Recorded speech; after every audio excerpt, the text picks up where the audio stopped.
잠깐요. 지금 이 영상 끄려고 하셨죠? 딱 10초만요. 10초 후에도 보기 싫으시면 그때 끄셔도 됩니다. 지금 여러분 계좌 화면 어떻게 생겼습니까? 온통 파란색이죠. 삼성전자가 무너지고 SK하이닉스가 주저앉고 잘 버티던 종목들마저 도미노처럼 쓰러지는데 손가락이 어디에 가 있습니까? 매도 버튼 위에서 떨고 있지 않습니까? 솔직하게 말씀드릴게요. 저 그 심정 압니다. 정말로 밤새 차트 보면서 이 정도면 바닥이겠지 했는데 다음날 아침에 또 빠져 있을 때 그 공허함, 그 배신감, 그리고 슬금슬금 올라오는 그 생각, 이번엔 진짜 다른 건 아닐까? 근데 여기서 제가 냉정하게 한 가지 물어볼게요. 여러분, 지금 팔려고 하시는 겁니까? 아니면 도망치려고 하시는 겁니까? 이 둘은 완전히 다릅니다. 2026년 코스피 20% 폭락. 숫자만 보면 끔찍하죠. 뉴스는 더 끔찍하게 만들어놨습니다. 외국인 대규모 이탈, 반도체 사이클 붕괴, 경기 침체 시작 헤드라인만 줄줄이 읽으면 지금 당장 전 재산을 현금으로 바꿔야 할 것 같은 기분이 듭니다. 그런데 말입니다. 저는 오늘 여러분한테 정반대의 이야기를 하려고 합니다. 지금 이 폭락 파멸의 신호가 아닙니다. 오히려 정고점을 뚫고 올라가기 직전에 시장이 마지막으로 에너지를 꽉꽉 응축하는 구간이라고 저는 봅니다. 터무니없는 소리처럼 들리시죠? 그럴 겁니다. 지금 이 순간 이 말을 믿기 너무 힘드니까요. 하지만 끝까지 들어보시면 여러분이 직접 판단하실 수 있을 겁니다. 시장에는 한 가지 잔인한 법칙이 있습니다. 가장 많은 사람이 포기하는 바로 그 순간에 가장 큰 돈이 조용히 움직인다. 1997년 외환위기, 2008년 금융위기, 2020년 코로나 폭락. 그때마다 개인 투자자들은 공포에 질려 던졌고 그 주식을 받아간 건 누구였습니까? 결국 시장은 회복했고 그 과실은 공포를 이겨낸 소수가 가져갔습니다. 지금 이 순간도 마찬가지입니다. 여러분이 매도 버튼을 누르는 그 순간 누군가는 조용히 그걸 받아가고 있습니다. 다 익은 과일을 공포에 질려 남의 입에 억지로 넣어주는 꼴입니다. 오늘 저는 딱 세 가지를 여러분과 함께 짚어볼 겁니다. 첫째, 지금 이 하락이 추세 붕괴가 아닌 조정 구간인 결정적인 근거. 둘째, 지금 이 순간에도 스마트머니가 조용히 축적하고 있다는 데이터상의 증거. 셋째, 이 구간에서 개인 투자자가 절대 해서는 안 될 치명적인 실수. 그리고 반대로 지금 당장 해야 할 것. 이 세 가지를 오늘 이 영상 하나에 다 담았습니다. 거창한 예언이나 뇌피셜이 아닙니다. 차트, 수급 데이터, 역사적 패턴 숫자가 말하는 겁니다. 마지막으로 한마디만 드릴게요. 주식시장에서 가장 비싼 감정이 뭔지 아십니까? 공포입니다. 공포는 여러분의 판단을 흐리고 타이밍을 망치고 수익률을 갉아먹습니다. 그리고 공포는 항상 가장 비싼 순간에 찾아옵니다. 지금 이 순간처럼요. 지금 이 5분 그냥 흘려보내셔도 됩니다. 하지만 이 영상이 끝날 때 여러분이 오늘 내린 결정이 앞으로 여러분의 계좌를 어떤 방향으로 바꿔놓을지 그건 여러분이 직접 확인하게 되실 겁니다. 자, 시작합니다. 여러분, 지금 뉴스 좀 꺼주세요. 진심입니다. 지금 이 순간만큼은 뉴스를 끄고 저만 보세요. 왜냐고요? 지금 여러분이 보고 있는 그 뉴스가 정확히 여러분의 판단을 망치고 있거든요. 코스피 20% 폭락, 반도체 붕괴, 외국인 대탈출. 이 헤드라인들 전부 사실입니다. 숫자도 맞고 팩트도 맞아요. 근데 여기서 결정적인 질문 하나. 이 뉴스가 여러분한테 무엇을 하게 만들고 있습니까? 겁먹고 팔게 만들고 있죠. 그리고 그게 바로 함정입니다. 자, 저랑 같이 딱 한 번만 시간을 거꾸로 돌려볼게요. 2000년입니다. IT 버블이 터졌습니다. 코스피가 반토막 났습니다. 그때 뉴스가 뭐라고 했습니까? 이제 주식은 끝났다. 기술주는 다시는 못 오른다. 사람들은 공포에 질려 던졌고 시장은 폐허처럼 보였습니다. 그 후에 어떻게 됐습니까? 살아남은 기업들은 10배, 20배가 됐습니다. 2020년으로 넘어와 볼게요. 코로나 팬데믹. 코스피가 한 달 만에 35% 폭락했습니다. 뉴스는 전쟁 중계하듯 매일 공포를 쏟아냈습니다. 경제 대공황이 온다. 회복은 수년이 걸릴 것이다. 그때 던진 분들 지금 어떠십니까? 그 저점에서 샀던 분들은 1년도 안 돼서 2배를 벌었습니다. 저는 지금 그때 샀어야 했는 데를 이야기하려는 게 아닙니다. 저는 지금 이 질문을 드리는 겁니다. 그때와 지금이 얼마나 다르니까? 전문가들이 언더슈팅이라는 말을 씁니다. 어렵게 들리시죠? 사실 개념은 아주 단순합니다. 시장이 실제 가치보다 훨씬 더 아래로 꺼져버리는 구간을 말하는 겁니다. 이성이 아니라 공포가 가격을 결정하는 순간이죠. 그리고 이 언더슈팅이 일어날 때마다 주식시장에서는 반드시 같은 장면이 연출됩니다. 개미들이 던집니다. 세력들이 받습니다. 개미들이 이제 진짜 끝났다 할 때 세력들은 조용히 쇼핑 카트를 밀고 들어옵니다. 소리 없이, 티 안 나게 아주 천천히. 지금 이 폭락 구간도 마찬가지입니다. 수급 데이터를 들여다보면 개인이 팔아치우는 그 물량을 외국인 기관이 조용히 받아가고 있습니다. 이 이야기는 잠시 후 데이터로 직접 보여드리겠습니다. 그럼 지금 이 하락이 진짜 끝인지 아니면 조정인지 어떻게 구분합니까? 딱 한 가지만 보시면 됩니다. 실적입니다. 거품은 실체가 없습니다. 1999년 닷컴 버블 때 수많은 기업들이 매출 영혼의 시가총액 수천억이었습니다. 실체가 없으니까 터지면 그냥 사라지는 겁니다. 회복이 없어요. 그냥 소멸입니다. 그런데 지금을 보십시오. 삼성전자 2025년 영업이익 숫자로 찍혔습니다. SK하이닉스 HBM 수주 실적 숫자로 찍혔습니다. AI 데이터 센터에 들어가는 반도체 수요 줄었습니까? 늘었습니까?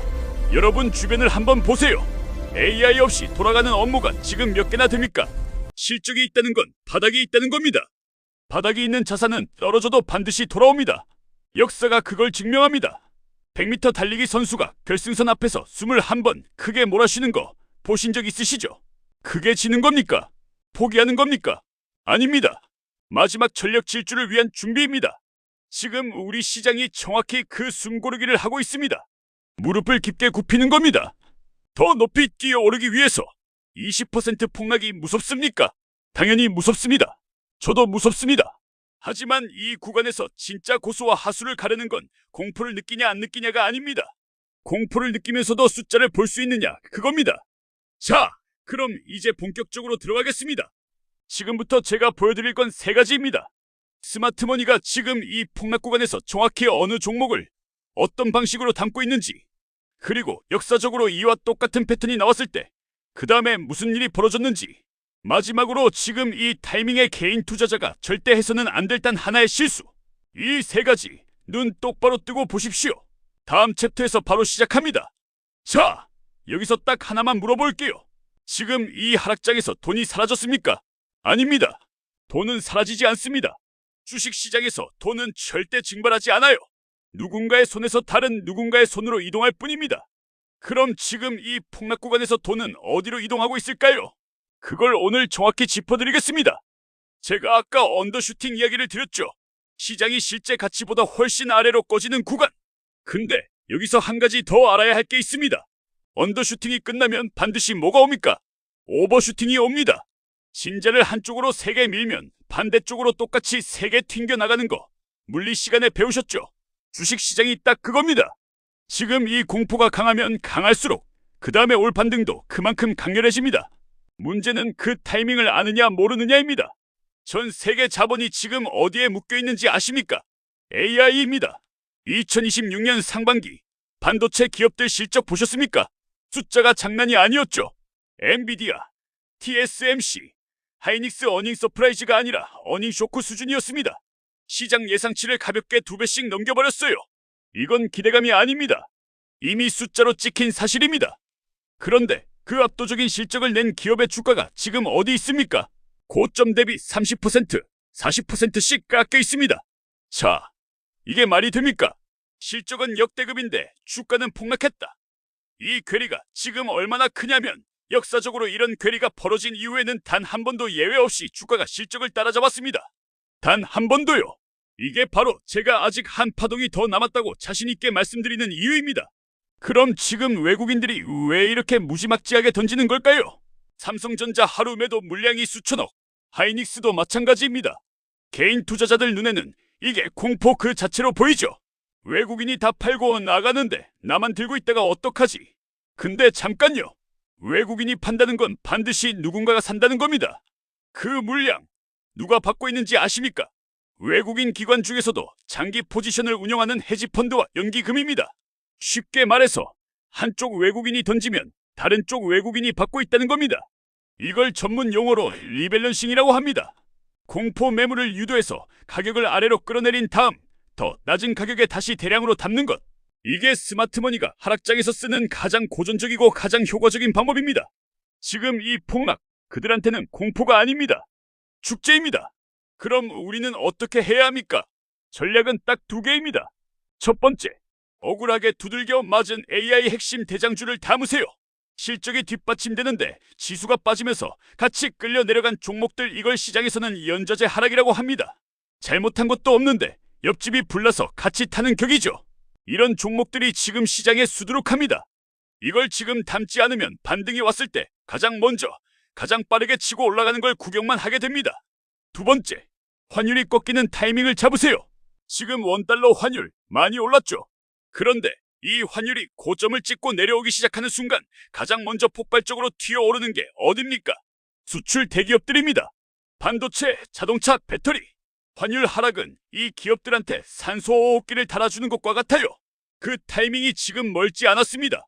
남들이 차트가 깨졌다고 울면서 시장을 떠날 때 그때 조용히 들어간 사람들이 결국 이깁니다. 역사가 그걸 증명합니다. 2003년이 그랬고 2009년이 그랬고 2020년이 그랬습니다. 공포가 절정에 달했던 바로 그 구간에서 포지션을 잡은 사람들이 그 다음 파동에서 가장 크게 웃었습니다. 이제 곧 시작될 그 한 파동은 여러분이 지금까지 보셨던 그 어떤 상승보다 빠르고 강렬할 겁니다. 왜냐고요? 지금 이 공포가 그만큼 깊으니까요. 진짜는 반드시 반대편으로 튕겨나갑니다. 그럼 마지막 질문 하나만 드리겠습니다. 그 파동이 왔을 때 여러분은 올라타 있을 겁니까? 아니면 바닥에서 던지고 나와서 뒤에서 구경하고 있을 겁니까? 그 선택, 지금 이 순간 여러분이 하고 계십니다. 다음 챕터에서 구체적인 종목과 타이밍까지 바로 들어갑니다. 자, 이제 진짜 핵심입니다. 오늘 이 영상 여기까지 보셨으면 마음의 준비 되셨죠? 지금부터는 추상적인 이야기 없습니다. 숫자로, 종목으로, 전략으로 바로 들어갑니다. 딱 3가지만 기억하세요. 오늘 집에 가시면서 이 3가지 종이에 써 붙여 놓으셔도 됩니다. 첫 번째, HBM 직접 수혜주의 SK하이닉스. 지금 많은 분들이 삼성전자랑 하이닉스를 같은 선상에 놓고 보시는데 지금 이 시점에서는 완전히 다른 종목으로 봐야 합니다. 엔비디아 H100, H200, 블랙웰 칩, 이 안에 들어가는 HBM 메모리. 지금 전 세계에서 누가 독점 공급하고 있습니까? SK하이닉스입니다. 경쟁사가 치고 올라오려면 최소 2년은 걸립니다. 이 기술 격차가 지금 주가에 얼마나 반영이 됐냐면 고점 대비 38% 빠진 상태입니다. 실적은 역대급인데 주가는 38% 할인 중입니다. 이걸 세일이라고 부르지 않으면 뭐라고 부릅니까? 두 번째, 소부장 숨겨진 핵심 한미 반도체. 종목 이름 들어보셨죠? HBM 제조 공정에서 반드시 필요한 열압착 본딩 장비 DC 본더, 이거 전 세계에서 사실상 한미 반도체가 독점입니다. SK하이닉스가 HBM을 더 찍을수록 한미 반도체 장비 주문이 늘어납니다. 수혜가 자동으로 연결되는 구조예요. 지금 이 폭락장에서 한미 반도체도 같이 끌려 내려왔습니다. 연좌제 하락의 전형적인 케이스입니다. 본업 실적이 흔들린 게 아니에요. 그냥 시장이 무너지면서 같이 쓸려 내려간 겁니다. 이런 종목이 반등장에서 어떻게 움직이는지 아십니까? 제일 먼저, 제일 빠르게 치고 올라갑니다. 세 번째, 환율 꺾일 때 가장 먼저 튀어오를 종목 현대차. 지금 원달러 환율 많이 올라와 있죠. 그런데 이 환율이 고점을 찍고 내려오기 시작하는 순간 수출 기업들 주가가 어떻게 됩니까? 환율 하락은 수입 비용 감소, 글로벌 경쟁력 회복, 외국인 매수세 유입으로 이어집니다. 현대차는 지금 전기차 라인업에 로보틱스까지 붙었습니다. 보스턴 다이내믹스 인수 효과가 이제 본격적으로 실적에 반영되기 시작하는 시점입니다. 자동차 회사가 아니라 모빌리티 플랫폼 기업으로 리레이팅이 일어나는 구간, 그게 지금입니다. 환율 방향만 바뀌면 현대차는 2개의 엔진을 동시에 켜는 겁니다. 자, 그럼 전략은 어떻게 가져가야 합니까? 한 번에 몰빵하는 거 절대 안 됩니다. 지금 변동성이 살아있는 장세에서 한 번에 다 들어가는 건 운을 믿는 거지 전략이 아닙니다. 분할 매수 3번에 나눠서 들어가세요. 1차 매수는 지금 이 구간, 전체 투자 금액의 30%만 집행합니다.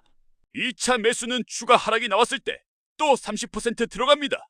3차 매수는 환율이 꺾이는 시그널이 확인됐을 때 나머지 40%를 한꺼번에 때려 넣는 겁니다. 이 방식이 왜 좋냐면 내가 바닥을 정확히 못 맞춰도 된다는 겁니다. 평균 단가를 낮추면서 심리적으로도 흔들리지 않을 수 있습니다. 그리고 손절 기준도 미리 정해놓으세요. 존버하면 된다는 말, 반은 맞고 반은 틀립니다. 실적이 뒷받침되는 종목은 존버가 전략이 맞습니다. 그런데 본업이 흔들리기 시작하면 그건 존버가 아니라 매몰 비용의 함정입니다. 지금 제가 말씀드린 세 종목 SK하이닉스, 한미반도체, 현대차 이 종목들의 실적이 다음 분기에 컨센서스를 크게 밑돌기 시작하면 그때는 재검토해야 합니다. 맹목적인 믿음이 아니라 데이터를 계속 업데이트하면서 가져가는 겁니다. 다음 영상에서는 이 세 종목 외에도 지금 이 폭락 구간에서 기관이 조용히 담고 있는 숨겨진 소부장 종목 5개를 추가로 공개하겠습니다. 대형주가 부담스러우신 분들, 적은 금액으로 더 큰 반등 탄성을 노리고 싶으신 분들, 그분들을 위한 리스트입니다. 구독하시고 알림 설정 꼭 해두세요. 이 영상 놓치시면 다음 파동탈 타이밍도 같이 놓칩니다. 마지막으로 딱 한마디만 드리겠습니다. 준비된 사람과 그렇지 않은 사람의 차이는 결국 하나입니다. 공포가 가장 짙은 순간의 숫자를 볼 수 있느냐 없느냐. 오늘 이 영상 끝까지 보신 여러분은 이미 그 준비를 시작하신 겁니다. 코스피 6천의 그날, 여러분이 그 수익의 주인공이 되시길 진심으로 응원합니다. 오늘도 함께 해주셔서 감사합니다. 지금까지 경제캠퍼스였습니다.